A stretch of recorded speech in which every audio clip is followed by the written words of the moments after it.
Yo, what is up, Adam? Oh, nothing much. What's going on, Mason? Not much at all. Just chillaxing at home, relaxing for the short weekend that is always around the hmm corner and always almost over. That's true. Work's always knocking at the front door when it's the Oh weekend. yeah, oh yeah. Yeah. Yeah, I know the feeling. Yeah, I guess you know what a good thing to do this weekend would be, Mason? What is that? Go on your phone, go to Okay, Instagram, all right. search at Assemblage Bevco, Okay. and smash that follow button. That's all you have to do. Yeah. And that will automatically make your weekend that much better because you will see whenever we release a new podcast, you'll see whenever we post and all that good stuff. So make sure you go this weekend, or why not wait? Or why wait for Why the wait? weekend when you could just do it right now? Follow So us. pause this episode hmm right now and go follow us. Yeah, and I mean, even better, if you are listening to it on Spotify, you can just swipe up on Spotify, click on Instagram at Assemblage Bevco, and follow us, and that would make us happy. And yeah, I guess Mason, you ready for episode 47? Ooh, 47. We're almost to the big Ooh. 50. We're We almost gotta do something there. special when that Yeah, comes around. yeah. I think we got to have a guest on episode 50. I I think think we that's a got to great get it. idea. We got to get a guest on episode 50. So, if you want to be on episode 50, slide into our DMs on Instagram. But we'll Ooh. only have you on the show if you follow us on Instagram. Um, but yeah, episode 47. We're back. We are live and we are ready to go. And we're talking about the oh so infamous keyboard warriors today. We all know a keyboard warrior. Yep. They're lurking in the shadows. They're there to complain about anything that's ever slighted them or made them upset. They're gonna plaster it all over the internet. Um, and I think that just like last week, we're gonna have some lighthearted fun. We're gonna throw some shade. And if you're offended by this podcast, maybe you are a keyboard warrior. If you think this podcast is funny, keep doing what you're doing and just be kind to people. It's not that hard. Um, so I think to start it off, the the worst part about the world we live in, at least like on well, there's a lot of bad things about the world we live in, but the power of social media and online reviews and things like that, like it makes everyone empowered and it makes everyone a critic, even if you have no credibility, right? Like Yeah. you don't even have to eat someplace, or you don't even have to buy something, and you can write a review. I think there's so many people that just need to take a fucking chill pill, and you don't have to get online and rip someone a new asshole just because they overcooked your steak or because your Amazon package showed up a day late. Like, Take a deep breath. take a deep breath, man. Relax. Yeah, Let's think about it. It's there's just food. it's just food. It's just your whatever you buy on Amazon. It's not that big of a deal. But there's a lot of online platforms, Mason, and some I think are better than others. But I think there's one that kind of rubs us both the wrong way. But I also think it was like one of the first as well. So like Mm-hmm. it's got one of the biggest names Yep. and it kind of is a word that kind of makes you, I guess, bark or yelp is, I Mm. guess, what you could say. Oh, Yelp. Yeah. Yes. Yeah, Yelp. Maybe arguably the worst current platform for really understanding if a place is good or not, only Mm-hmm. because of all the clutter in there. I don't know how you feel, but I never check it. I may see it there. I go, wonderful, you're on Yelp. and then move right along to one of my preferred platforms. Yeah, I mean, I agree with you, and I think that Yelp is tough because there's a lot that goes into it, right? Like you don't have to actually have eaten at this restaurant. So Yelp reviews, it could be swayed in the wrong direction from maybe people who work there giving them positive scores, the owners giving it positive scores, the owners paying for a higher Yelp score, which is possible, or at least like they can get rid of some bad scores. Or it can be swayed the opposite where maybe you have some sort of personal problem with the owner or someone who works there and you can just go on and give them bad scores and you don't even have to ever step foot in the place. um, Wild, just which is wild. wild, right? Like if you want, if especially if you're going to a new city or you're looking for a new place to eat, right, and you don't know, you're going to go on Yelp or you're going to Google places to eat near me, and the first thing that's going to pop up is Yelp because of algorithms and all that kind of stuff, and you might see someone have a bad Yelp score for whatever reason. Maybe they're a bad restaurant, maybe they've just had some tough breaks on the interwebs, but Or they just it's don't care about the interwebs and just whatever people write, they write. yeah. So I think it's really unfair, and I think that it's tough because these reviews can make or break your business.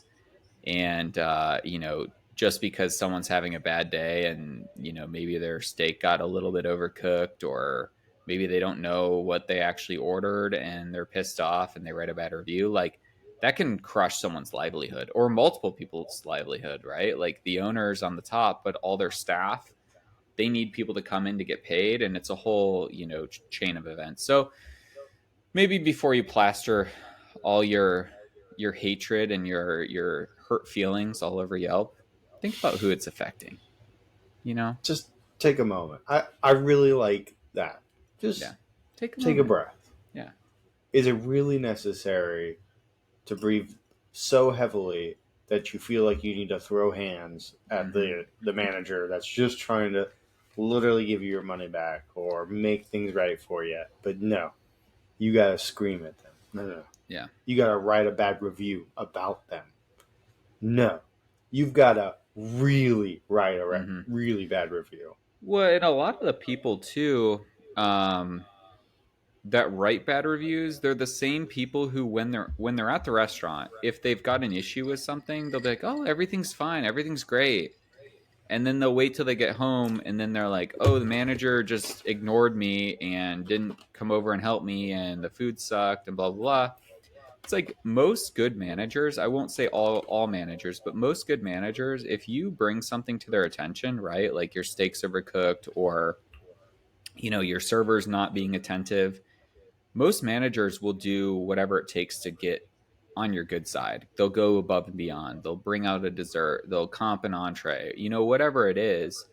And you don't want to take advantage of that like niceness, but they also know, and I've been on the manager side, I know you currently are in that role, like if you see an unhappy guest, like you're going to do everything it takes to get them swayed back in the right direction. Maybe they're still not 100% pleased, but they might say, wow, the food wasn't good or the service wasn't good, but Mason was amazing, and he really made sure that I had a great experience. Maybe you gave him a gift card or you comped their drinks or whatever it may be, and that can go a long way for people, because Yeah, there's people have bad days, restaurants have bad services. Like if they try to do something to kind of like get you back in the door or make it so you don't have a bad taste in your mouth, like all you have to do is just bring it to their attention.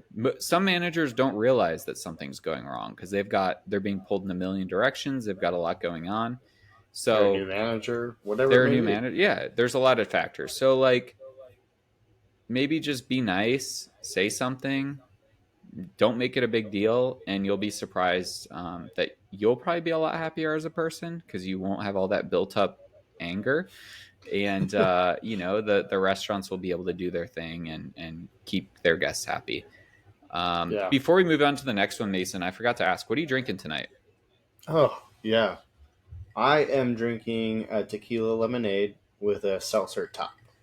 What are you drinking? Nice. What kind of seltzer? So we got like a mandarin orange seltzer to splash on top. Nice. I'm drinking tequila tonic, a little Nice. splash of lemon tonight, Ooh, and it's pretty delish. good. Yeah, it's pretty good. I've been a big tequila guy for a little bit, but last night I was enjoying some Clase Azul, which was very nice. Just Fun. Clase Azul, neat. Just straight up. Yeah, it was Oh very yeah. good. Nice and warm in your tummy. Make you feel so yummy. Hmm. Mm-mm-mm. You already Oh know. yeah. You Oh already yeah. know. And I think the Oh, next one, which I think is much better, and it's more just for restaurants, and it's a platform for reservations as well. But like I do really like Open Table as far as if I'm going to read reviews, which I really don't. The only time I might is if I'm going to like, excuse me, a new city or somewhere I've never been before. And it's more so like I don't really read reviews. I just okay, do they have over 4.5 stars or do they have over 4 stars? Great, like they're probably a decent restaurant. yeah. But I think that the good thing about Open Table is obviously the only restaurants that are on Open Table are the ones that use that as their reservation platform. But I like it because in order to rate something on Open Table, you have to have eaten there. You can't just go on Open Table and rate a restaurant because you have an issue with it. You actually have had to eat there. Beautiful And safety. what's that? Beautiful like safety net for Mm-hmm. the restaurant because you know having somebody hear about somebody's bad experience and then write the review because of that, and then just continuation of everybody else or multiple people just or a really pissed off guest just wants to get every single person they know to write a bad review about you. At least they can't, right? Yeah, It's just the one person, right. and you know, again, like Adam was saying before, managers they want to make it right, so let them know beforehand. They're gonna probably make it right the best they can. Yeah. Yeah, and it is amazing because the last restaurant I worked at, one of our like as a manager, our bonus structure was based. One of our criteria was we had to have an open table score of like above a 4.7, and it's kind of crazy how that algorithm works and like how scores affect. It's like for every 1 star review, you have to get 10 5-star reviews to counteract that one negative review. So it's like you could be on your stuff for 9 tables and you get a 1 star review or a 2 star review and it really like crushes your rating. So it's like it's crazy because in my personal life I don't care about ratings, right? But when your like money depends on it, and that's why as managers a lot of them will go above and beyond because they're potentially compensated for their reviews, so they're going to make sure that you have a good time. So it's just kind of it's sad, but it's the world we live in, like all these reviews. And Yeah, yeah. and it's kind of funny that you brought up the amount it takes, of one bad review for 10 perfect reviews. Like Hmm. that comparison of what you need so many more to make great things happen for just to get rid of one. And I think that kind of works in both ways, especially as a manager. Like somebody who has a really bad time is going to tell 5 or 10 people.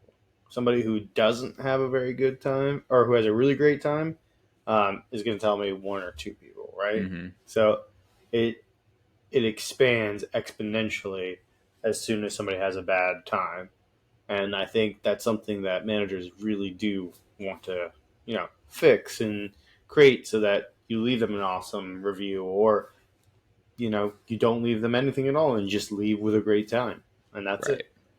Yeah. Yeah. And to kind of move on, like to the next one, Google is obviously like Google's such a huge platform, right? Like Huge. pretty much any time you search the web, unless you have like Bing or one of those other like kind of Safari well, not Safari, because even Safari, like whenever I uses Google Google. or I type something, Google pops up, right? Like, but there's other, I don't know what Search the engines. search engines. Thank you. There's other search engines, but like most of the time, Google is the preset one. Um, Yeah. so Google is, I feel like it's a mixed bag, right? Like I've seen some decent Google reviews, and I'm like, oh, like that's solid. But it's also like the funny thing is with Google is you get points, like your Google account gets points if you review restaurants or review businesses. So like I've because when we owned our own restaurant, like we would look at Google reviews and just kind of look at all these platforms and just kind of see what people are saying. Right. And it's interesting because you can when someone reviews you on Google, you can like click on their profile and you can see all of their reviews. So Hmm. like if Bob gives you a 1-star review, you can say, all right, well, that's kind of bullshit. But you can look and like most of the time, Bob gives everyone 1-star reviews. Like he's just an asshole. He's just a troll, right? But then there's also like people who write really elaborate Google reviews because they know they get points. And like, I don't know what you do with the points. I don't know if they give you like a gift card or something, but like it's kind of a weird. I got into like a big rabbit hole on Google reviews one time. So And just got sucked in. yeah, I was like, there's levels to this, man. Yeah, I can definitely. It makes sense that you add points to that because then you reward the person for continuously giving feedback, which, Hmm. again, we definitely, as restaurateurs, restaurants, we definitely want feedback, but in the most polite way is a great way to give it to us. You Yeah, know? and honestly, just like honesty, like Yeah. kind honesty. I like that kind honesty. That's a great combination of words right there. Yeah, That is the key. because even if you're upset, you could write maybe a not so good review, but like, I don't review anything. Like even if it's the worst meal of my life or the best meal of my life, like I don't review. Like I don't know if I just don't care that much or if I know what it can do to a business. Like I could probably count on one hand the amount of like actual reviews I've given something. It's different like if you go to I don't know. Like I'll rate I don't even know what you rate these days, but like The bathroom cleanliness at the airport. yeah, like Ding. I'll give Yeah. it a Give smiley a face, thumbs right? up. You know? But Walmart exit.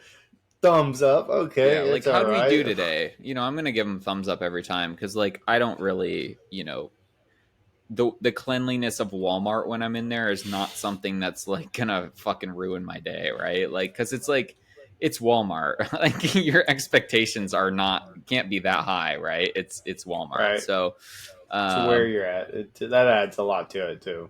yeah. But like for me, if it prompts me, like if I were to go to a restaurant and like immediately after I eat, like something popped up and it was like, "How'd we do?" Like, "Oh yeah, like I'll do it." But like for me to drive home and then get on my phone or get on my computer and write a review, like it's just not me. Do you review stuff, Mason? I do periodically, but I try to just take everything with a grain of salt and, like, listen to what they're saying, but not dwell on it. And if, you know, there's, 50 reviews and, some of them are positive or more majority of them are positive and some negative, I'll just look at what everybody said, even positive and negative, and maybe even group them together because of keywords that they used. Mm-hmm. Like X person was not super nice, or the ground is always dirty, or the trashes seem to be always full, right? I get that kind of review, I know, hey, for my staff, I can re-edit things and make sure that they're out there changing the trashes more often or maintaining the tables or whatever it may be to make the guests that may have written those negative or semi-negative reviews that a little bit of like, hey, they're actually making moves. Mm-hmm. They're making changes, you know? Yeah, but do you ever like write reviews? Like Never. if you go out to eat with Alex, like do you ever go home and say, "Man, that really fucking pissed me off tonight at the restaurant. Like they didn't pour a tasting of my wine and they just poured my wine glass 3/4 of the way full." Like, No. Yeah, I don't ever. It's yeah. just it is I what mean, it is. Well, me and Alex will talk about it and yeah, you yeah. know, be like, we're going back or we're not going back ever again kind of thing. But Yeah. That's kind of how I am too. Like I'll talk to people about it. Like if I go to work the next day and like, "Oh, what'd you do last night?" Like I'll be like, "Hey, went to this restaurant. It was great," or I probably wouldn't go back, right? Like, but I'm not gonna sit there and like drag a restaurant through the mud. Like, it's just more so that water cooler conversation. yeah. And but like, you could probably shit on my table, and like, I still wouldn't say anything online. Like, it's just not that serious to me. Like, I've So seen it all. you're telling me a server comes, zips down their pants, takes a squat on your table. You're not going to say anything. I mean, I'd probably say something to the manager, like, "What the fuck is going on here?" But like, for then me to go home and write a review, absolutely not. Right on. Respect. Yeah, Respect. like I'd be I like, that wouldn't was either. fucking But bizarre. But the thing is too, like, you never know. Like, that could be a disgruntled employee. Like, maybe I'd follow up with the restaurant the next day, be like, "Hey, what happened to that person?" Right? Like, that was kind of fucked up. Like, I'm not gonna write a review about it, but like, is that person okay? Like, what was what happened? Right? Like, that's just kind of a bizarre uh, thing. And obviously, that's such an extreme example, but like, yeah. it goes to show you like how much. And again, like, we've been in this industry a long time and we've seen it all. We've been on both sides of great dining experiences, we've been on both sides of bad dining experiences. Like, it really would have to be something crazy for me to get on my phone and write a review. Yeah. Well, should we move on to the professionals? Yeah, yeah, definitely.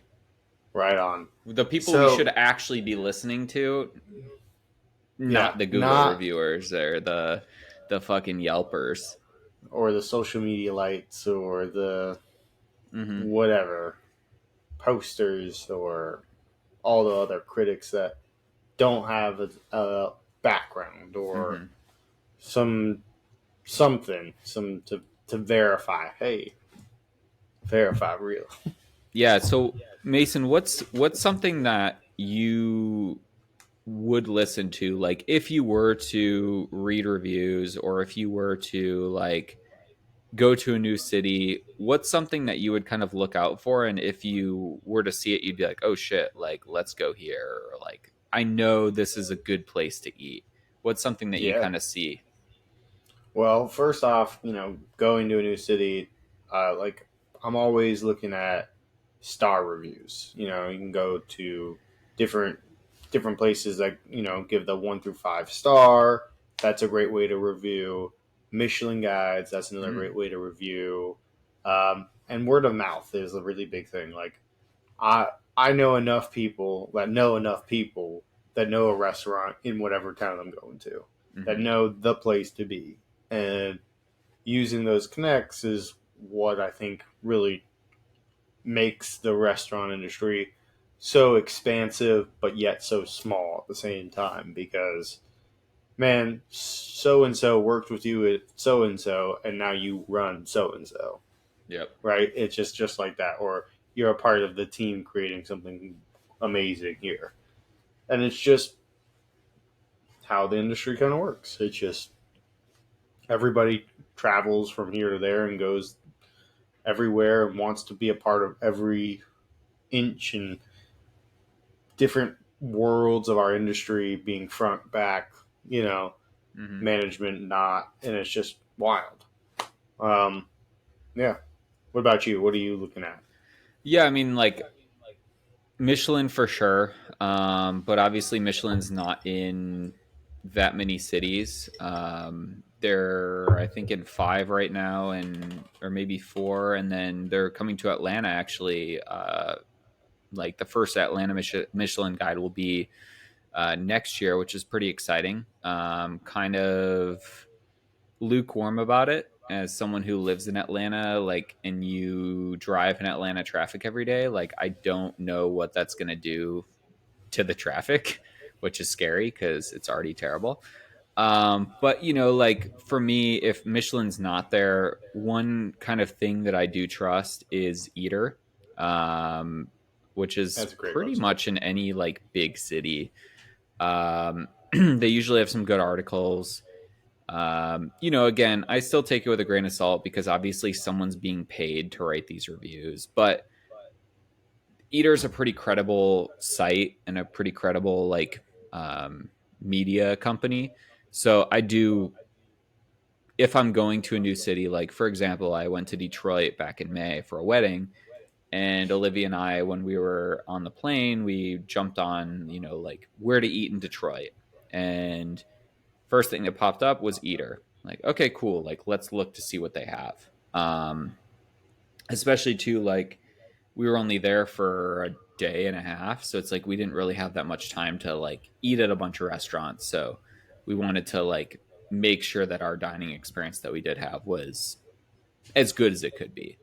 And the restaurant we ate at was super solid, like delicious food and everything like that. So, but I kind of want to dive more into like Michelin because it's been a topic of conversation a lot at my work with being in Atlanta, and everyone's got their fucking opinion on who should have a Michelin star and who shouldn't, and so on and so forth. So in Mason, we've eaten at a three Michelin star restaurant together, Oh um, yeah, which was pretty amazing. But yeah. I think we should kind of like run through What it basic means. Michelin and what it means. Yeah. So give everybody the download. There's only 3 stars for Michelin, and basically, like 1 star is like being the the best professional athlete or team in the world, kind of thing. Hmm. 2 is like beyond that, and like you're just overly the top. You are the known of the known, and then 3 Michelin star is like being the gods of the food world. Like you set the tone for the world of how things kind of change and move and what techniques people are trying and creating or whatever it may be. And so 1 star when being guided is a very good restaurant in its category. And it's this is direct words from the Michelin website. 2 star is excellent cooking, worth a detour, and 3 star exceptional cuisine worth a special journey. Now these are just like simplistic, and there's Hmm. so much you can add to that, and like the small criteria, which this is like just a bullet point list, and there is so much you have to dive into once you actually start living this world and what you need to do. But the quality of the product, the mastery of the flavor and the cooking technique, the personality of the chef representing in the dining experience, value for your money, and consistency between each inspector, because they do multiple visits before giving you a full review. It's not just one shot. You got to be right every time. Hmm. And it's not just you, it's you and every other table right next to you, because they're looking at everything and everyone, making sure everything is prim and proper. Yeah, and I mean during that, like there's because you've did Gramercy have a star? Yeah, they were one. 1 star. So Mason and I have both worked in. Man, the dogs are going Go crazy today. crazy. Yeah, Yeah. they're excited for the Michelin guide. Oh yeah. Uh, but so you worked in a 1 star restaurant. I worked for a company who had a 3 and a 1. And while the bar I worked at wasn't Michelin, it was like World's 50 Best. So kind of the same standards, right? And when you have these inspectors come in, like they come in and they, you don't know who they are, right? They're like mystery diners, so to speak. Um, Typically, I think they come in groups of three. I think there's like three of them that come in, and it's usually like I could be wrong, but I feel like it's usually two men and a woman, That might be and right. they like do certain things that like they try to bait the restaurant, right? Like they might drop their fork and they see how long it takes for someone to pick it up. Or they when they get up and use the restroom, they like crumple up their napkin and they wait for someone to fold it. Like there's different things that they kind of look for that are outside of just the food and the immediate service, right? Because they're looking for something that in the 3-star realm is something that you would plan a trip to go to a restaurant. Like the rest of your trip is revolved around eating at this restaurant. And Yeah, so they don't want to like just give everyone 3 stars because if someone's going to spend not only a lot of because a 3 Michelin star restaurant is expensive to eat at, right? So put the rest of the trip aside, like a tasting menu at a 3 Michelin star restaurant could cost you between 250 to $500 a person. I that's a mean reasonable that's a range. lot. It's a lot of money. And then you've got Yeah, to pay for a hotel, you've got to pay for maybe a flight or car ride or however long, and then if you made this trip, you're probably going to stay for a couple days. So like it could cost you a couple $1,000s to eat at this restaurant all in, right? Like your whole weekend or your whole experience.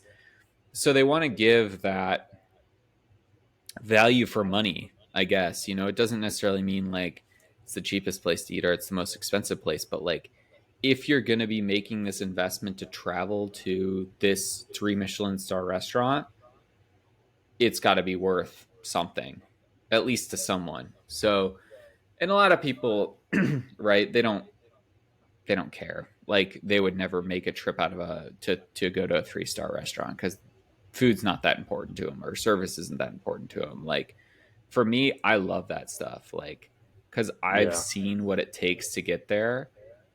So I want to see other people striving for that. Like I'm out of it now. Like, and I would never go back and work in a World's 50 Best place or a Michelin star place because like I've been out of it for too long. So like, and I've seen how it can be, and I see the downsides and the positives. So it's like I'm okay, but I still love going and like seeing it and eating at those places and kind of enjoying it. And I'm sure you feel the same way, Mason. Like we're too yeah. old to be not. I mean, we're not because there's We're there's not. Yes. there's people who do it their whole life, right? And like Yeah, I say that because it's like I've done it.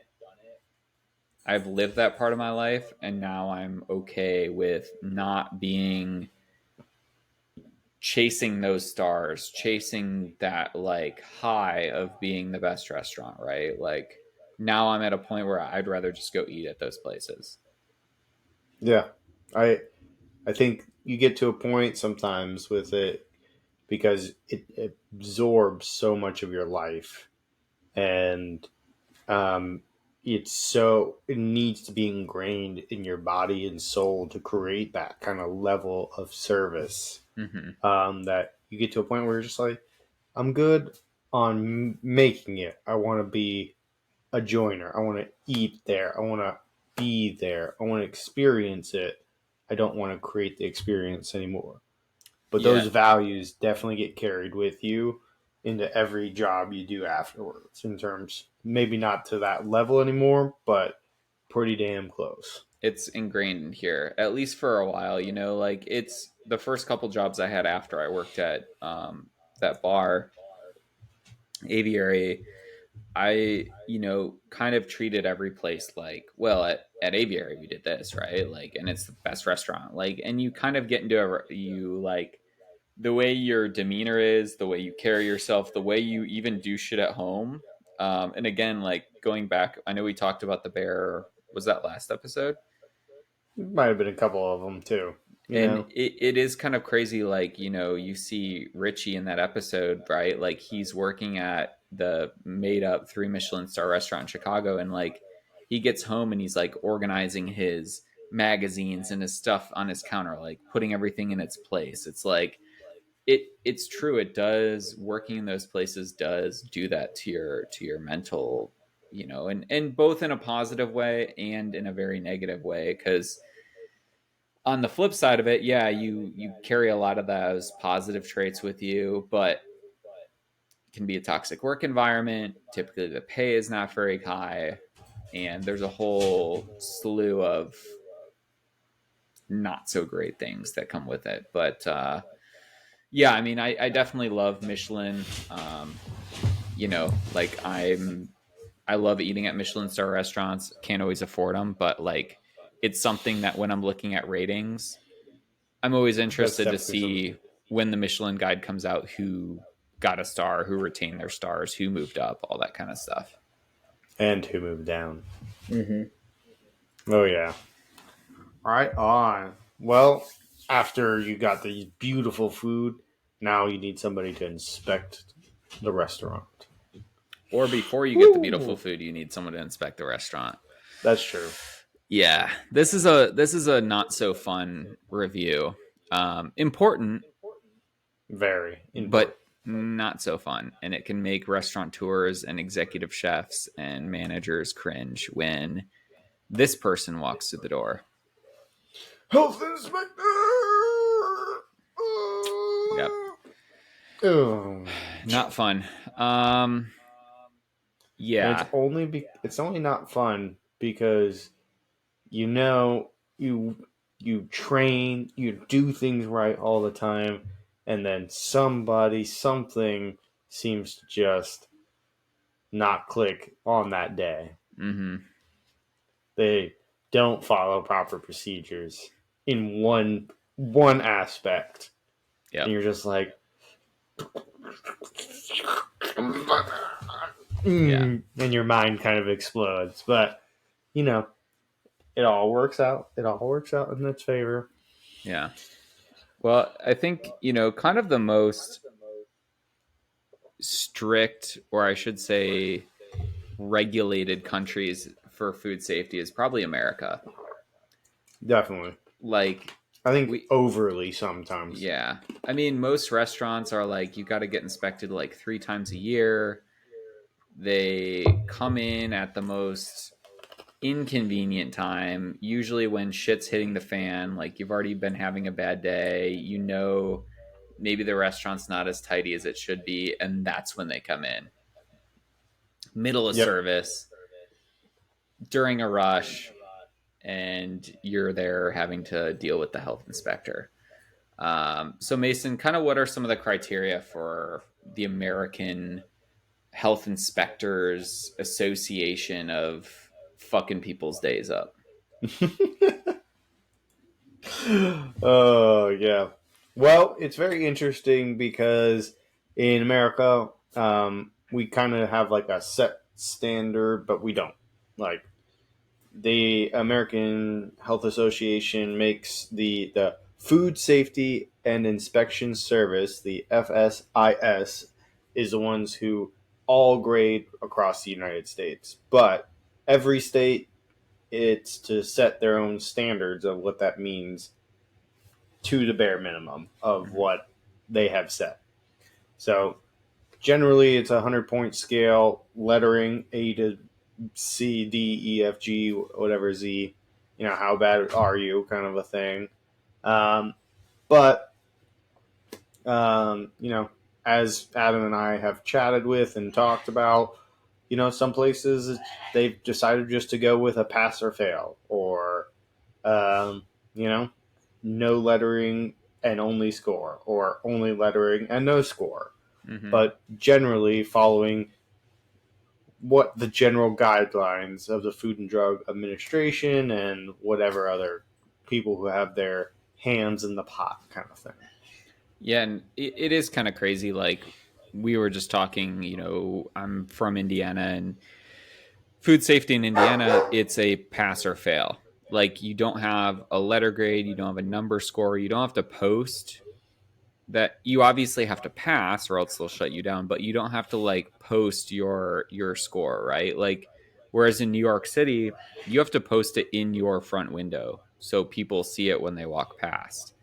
Um, Georgia is kind of like in between where they give you a number, you have to display it, but it doesn't have to be like visible if you would. Like it doesn't have to be like right in the front door or, it just has to be posted somewhere, framed and posted. So you could put it in the bathroom or you could put it in, behind another picture or something like that. Um, but yeah, and I think North Carolina, do you have to post it in the window? Doesn't need to be posted in the window, but needs to be posted somewhere in the restaurant, visible in the Mm, restaurant. So yeah, that's the key word, visible. yeah, it could But be. South Carolina is just pass or fail. Yeah, I kind of like that. I mean, and it's so hit or miss who your health inspector is, right? Like, I've had health inspectors in the past who were just there turning and burning through restaurants. They were not nitpicking anything. They were just like, yeah, whatever. Like, looks great. Great job. We'll see you in 6 months.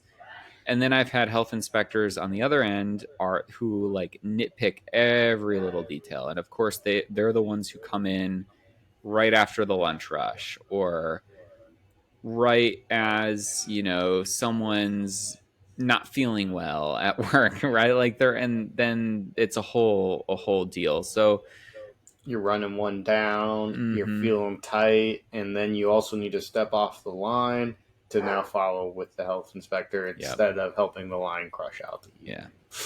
yeah. So they always come in at the worst times. But it's kind of interesting. Like I know, I've seen it firsthand, like in Europe, how much more lax food safety is over there. Like I've seen some real dicey stuff in Europe, and there I was just like, that's Like when you're definitely in not Italy, serve like safe. you Yeah, I'm like, like cutting raw chicken and then cutting raw vegetables right after. It's like, okay, I mean, I get it. Like sometimes here in the United States, like, yeah, that cross contamination's bad, right? But food like serve safe, they take everything to the extreme, right? Like if you have a dented can, you will get botulism and you will die. Like we had our food safety instructor at CIA. He did you have that guy or did you Yeah, I already think we had the take? same guy. Yeah, Aaron Lenz. Yeah. Shout out him if he's listening to this piece of shit. But he was very much uh, in the camp of like, if you touch raw chicken with your bare hands and you don't wash your hands right after, you will die. It was like so fucking extreme. Like, yes, it's important to wash your hands. Yes, it's important not to cross contaminate. But like, there's a lot of people who cook in their homes and they don't know food safety and they do all that stuff and they're still alive, right? Like very there's true. there's levels to it. Like I get it as a restaurant because you're feeding the masses. Like you can't do certain things. You have to keep up standards. Like, and I'm all for it because again, I've seen in Europe and like I've seen some real dicey shit that I'm like, where's your health inspector? Like, how is this? How is this an establishment? But like I think that there could be a middle ground.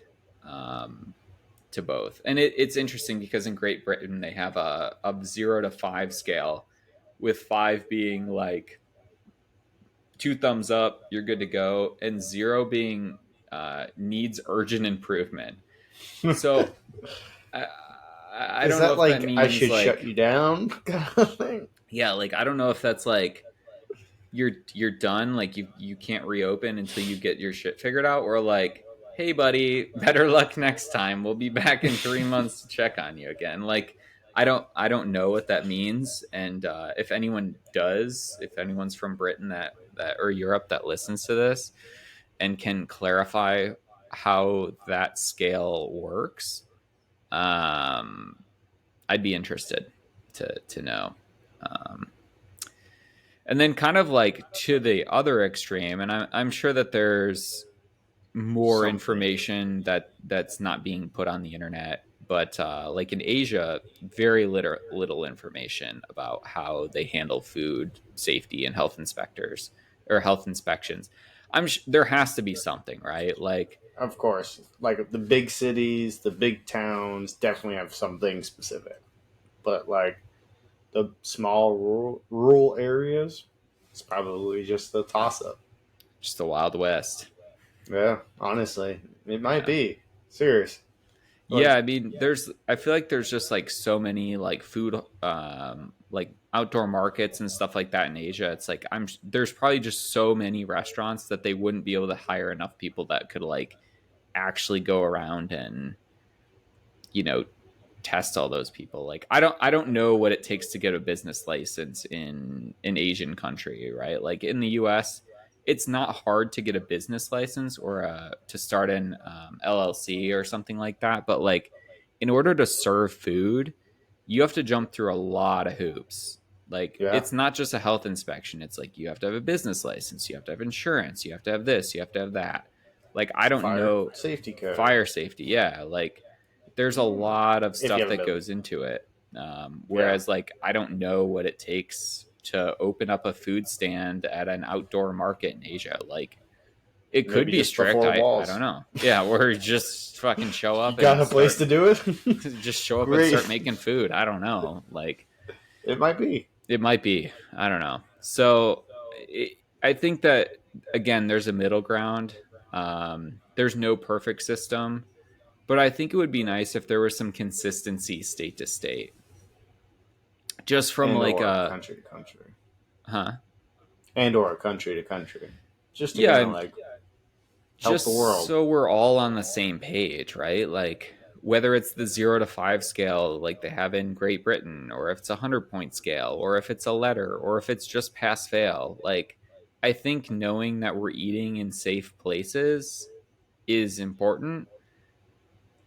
But Yeah, I've also eaten in some dicey restaurants before, and I'm like, I don't really care what they got on their food stand, like what their health inspector I score is, don't right? want to know, and I I'm don't want to okay. know. Yeah. And it's kind of like the same thing with reviews, right? Like, I'm never going to, or I won't say I never look at reviews, but I very rarely look at reviews, just like I very rarely look at someone's posted food safety score, if it's even posted anywhere, right? Like, I don't know. I mean, I can kind of judge from like looking at the floor, looking at the bathrooms, like how clean this place is. Yeah, You that's a know, that's a fair statement. yeah.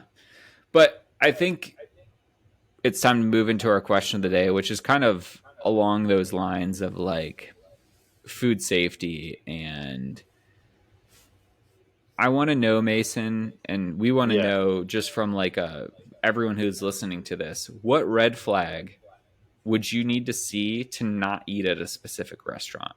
Like, what's your red flag at a restaurant that you're like, I'm not going back there? yeah.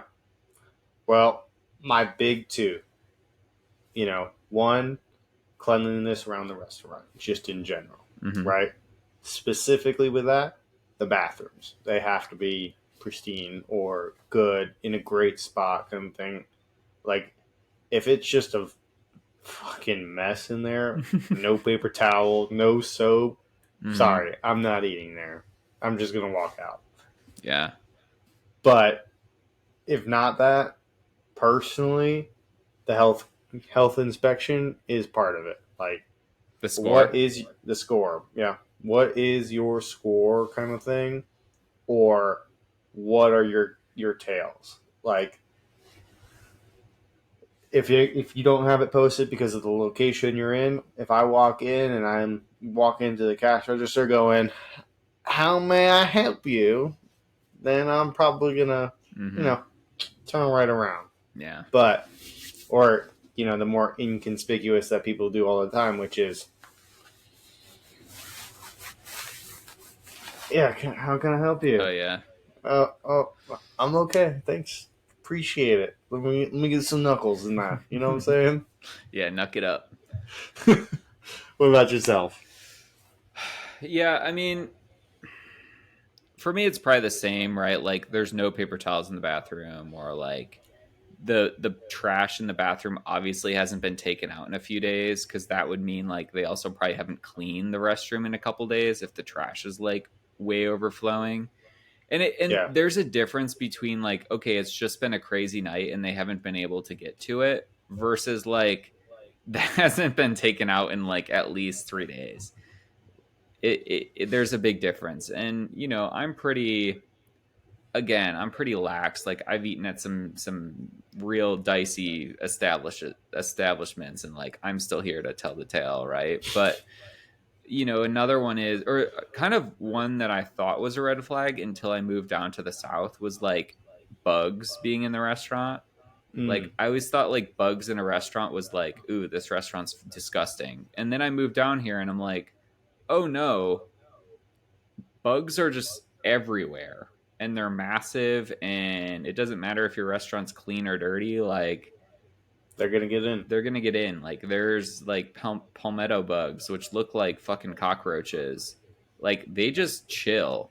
Like, they're in my house. Like, I find them, and they usually scare the shit out of me, because it's like late at night and I'm in the bathroom and I hear like, and I'm like, what the fuck is that? Where is it? And like, but it's not like, I live in a very clean house. Like, I've worked in restaurants and like they just show up, right? Like, they find their way in and they're just booling in there. Like, they just do what they want to do. So I always thought that was a red flag. But and same with fruit flies, right? Like, I always thought, oh, fruit flies mean it's a dirty restaurant. Yeah, it can, but not necessarily. Like, you buy a piece of fruit at your house and they're all over that stuff, like, immediately. I don't know where they even come from, but it's just like, were Come you out of thin inside air. the fruit? Where the fuck did you come from? So Maybe. those are things that I thought were red flags, but you know, not Have grown necessarily. off you. Yeah. Yeah. And I think too, like, watching people like touch money and then go and like do something else, like, that grosses me out too. Yeah, that's something definitely. Yeah. Not so much Handling like cash. handling cash, and a lot of restaurants are cashless now, but like just that, like, handling cash, and then you touch the POS and then like I see you go and like refill my water. I don't know. No I washing I, hands or I touching the yeah. breadsticks. I mean, I'm not gonna like. Maybe I just don't have Uh, that many red flags, because like I'm not gonna be like, oh, I'm never going back to that restaurant again. But like I'm definitely gonna be like, oh, that was pretty gross. Like, maybe I'm done drinking my water now. You know. But the moment is would I over. ever say anything to him? Absolutely not. Probably not. Probably not. Maybe. Probably not. Maybe in a few years. But one thing that I'm definitely going to do is I'm going to just start reviewing everyone online. I'm going to be a keyboard warrior. If anything, if this podcast has taught me anything, Mason, it's that I should be online more, ripping businesses a new one just because I can. Yeah. Yeah. Yeah. No, I'm just That's kidding. how I'm not going that's to how do I that. picture everybody giving us really bad reviews. Yeah. Yeah. They're like, $1 billion. They're like touching their facial hair and shit. 1 billion. Oh Stroking their gosh. beard. But yeah, we definitely want to know. That was the question of the day. What red flag would you need to see to not eat at a specific restaurant? We want to know. You can answer that both in our, if you listen on Spotify, you can answer that right here on Spotify. Swipe up on the podcast, type your little answer. We'd love to see them. Or if it's easier, while you're already on our Instagram page following us, you can shoot us a direct message or comment on this post. What's your answer? What's your red flags? And yeah, I don't even know what else to say, but except for Hey, be kind and don't be an rewind. asshole. Take a deep breath. You know what Take a else deep we need to breath. say? What's It's that? time to keep on Keep on blending, baby. blending, baby. Right on. We're always blending. We're always blending. Yeah, smash that subscribe button. Follow us on Instagram, and share us with your friends, because it means a lot. And I Oh guess yeah. until next time, Mason, Until next time, Adam. keep on We blended. Keep on blending. We'll see We're you not next synced up week. today, but that's all right. Hey, hey, hey. That's okay. Peace.